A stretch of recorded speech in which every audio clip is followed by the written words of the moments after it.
സൗദിയിൽ വന്നിട്ട് കുറച്ച് കൊല്ലങ്ങളായിട്ടും ഞങ്ങളുടെ ഹോസ്പിറ്റലിൻ്റെ പരിസരമില്ലാണ്ട് അതിനപ്പുറത്തേക്ക് കാണുന്നത് ദാ ഇന്നാണ്. ഞാനും ലാലും കൂടിയിട്ട് ഒരു ഈവനിങ് വാക്കിന് ഇറങ്ങിയതാണ്.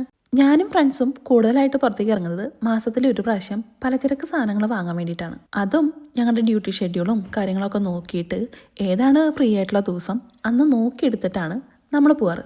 ഇല്ലെങ്കിൽ ആരുടെങ്കിലുമൊക്കെ പേര് റെഫറൽ ലിസ്റ്റിൽ കാണാം. അപ്പോൾ റെഫറലിന് വേണ്ടിയിട്ട് വെയിറ്റ് ചെയ്തിരിക്കുമായിരിക്കും. അതുകൊണ്ട് ഈ പുറത്തേക്ക് ഇറങ്ങൽ പൊതുവെ കുറവാണ്. ഇവിടെ 2 ദിവസത്തേക്ക് മഴ കാണുമെന്ന് പറഞ്ഞായിരുന്നു. ഇന്നലെ നല്ല മഴയായിരുന്നു. അതുകൊണ്ടാണ് റോഡ് മുഴുവൻ വെള്ളം. ഇപ്പോഴും നല്ല കാർമേഘമുണ്ട്, മഴ പെയ്യാൻ നല്ല സാധ്യതയുണ്ട്. അതുകൊണ്ട് കുടയൊക്കെ എടുത്തിട്ടാണ് നടത്തം. ഇങ്ങനെ ഇപ്പം നടക്കാൻ നല്ല രസമൊക്കെ ഉണ്ട്. നന്നായിട്ട് കാറ്റ് വീശുന്നുണ്ട്, നല്ല തണുത്ത കാലാവസ്ഥയാണ്. അതിൻ്റെ കൂടെ നന്നായിട്ട് ഇടിവിട്ടുണ്ട്. ഒരു 6 മണിയൊക്കെ ആവാറായപ്പോഴാണ് നമ്മൾ ഈ ഈവനിങ് വാക്കിന് ഇറങ്ങിയത്. പിന്നെ കുറച്ചും കൂടി കഴിഞ്ഞപ്പോൾ ഇതാണ് വ്യൂ.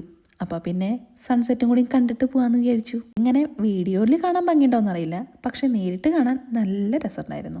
നമ്മളിങ്ങനെ ഓരോന്ന് പറഞ്ഞ് നടക്കുമ്പോഴും കൂടുതലും സംസാരം വന്നത് ഇവിടുത്തെ വീടുകളും അതിൻ്റെ സ്ട്രക്ചറും ഇതിൻ്റെ കളറും കാര്യങ്ങളൊക്കെ തന്നെയാണ്. ഇവിടെ വന്നിട്ട് ഇങ്ങനൊരു പൂവ് ഞാൻ ആദ്യമായിട്ടാണ് കാണുന്നത്. ഇങ്ങനെ കാണാൻ ഭംഗിയൊക്കെ ഉണ്ട്, പക്ഷെ ആ ചെടി മുഴുവൻ മുള്ളാണ്. അങ്ങനെ സൂര്യൻ പോയി തുടങ്ങുന്ന സമയമാകുമ്പോഴേക്കും മഴ പെയ്തു തുടങ്ങി. ഇനി അവിടെ നിന്നാ പണി കിട്ടുമെന്ന് അറിയണ കണ്ണൻ തന്നെ വേഗം കുട എടുത്ത് ചൂടി ഞങ്ങൾ പതിയെ നടന്നു. പക്ഷേ സൗദിയിലത്തെ കാറ്റും മഴയും ഇത്തിരി പ്രശ്നമാണ്. ഇതിൽ കുടയൊന്നും പിടിച്ചിട്ട് ഒരു കാര്യമില്ല. അതുകൊണ്ട് ഞങ്ങൾ രണ്ടുപേരും കൂടിയിട്ട് ഓടി ഒരു പണി നടക്കുന്ന വീട്ടിലേക്ക് കയറി. അവിടെ പ്രത്യേകിച്ച് ആരും ഉണ്ടായിരുന്നില്ല. ഒരു ഗംഭീര വീട്. മഴയൊക്കെ ഒന്ന് സെറ്റായപ്പോഴേക്കും നമ്മൾ വീണ്ടും നടന്ന് മെയിൻ റോഡിലേക്ക് എത്തി. ഇനി എന്താണ്, പ്രത്യേകിച്ചൊന്നുമില്ല.